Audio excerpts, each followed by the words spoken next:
We're in the Delta Sounds room here at the Delta Cultural Center, and what the Delta Sounds room attempts to do is look at the music from the Arkansas Delta, plus a few creek jumpers who skip back and forth across the Mississippi, primarily to appear on King Biscuit Time here in Helena.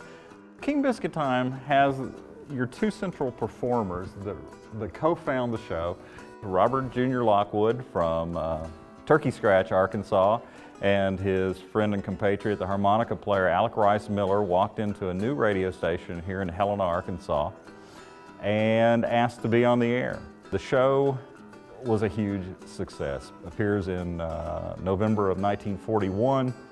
Good afternoon, folks, and welcome to program number 17,501 of the original King Biscuit Time show. Since 1941, the world's oldest continuing blues radio broadcast. And then the show has other folks who become involved. Drummer Peck Curtis, who's there most of the time. You have Earl Hooker, the great guitarist. Dudlow Taylor is one of the piano players, as well as Pinetop Perkins. But there are plenty of other performers. Big Bill Brunsey. His music seems to suggest the idea that he sees himself as the every black American struggling during the early part of the 20th century. You have Albert King.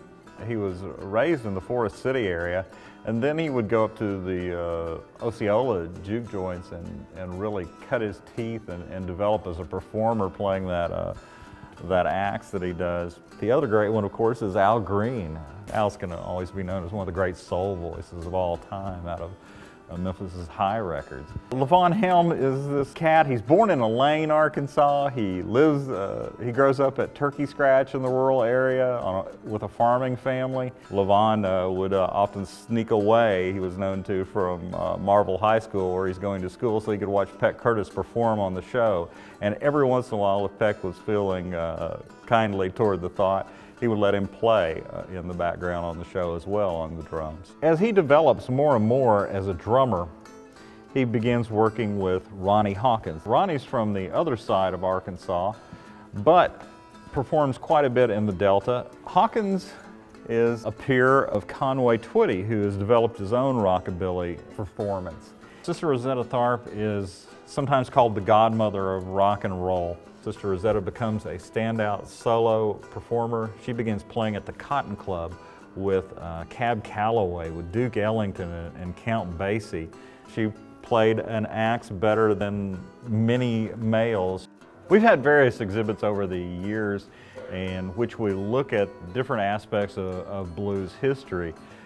And one of the things we wanted to do is look at where the blues came from, where spirituals, where gospel came from, and we developed an exhibit called Songs from the Field, which looks at the music that comes out of the fields of slavery and then sharecropping. Often they were working the fields during the day and being musicians at night too. I mean, they did what they needed to survive. A lot of this is developed on survival. With technology, you begin to see people as performers, less as part of a congregation, as more of individual performers on stages, on traveling shows, in sheet music, then on records and on radio. So it just kind of shows the evolution of the music in different ways.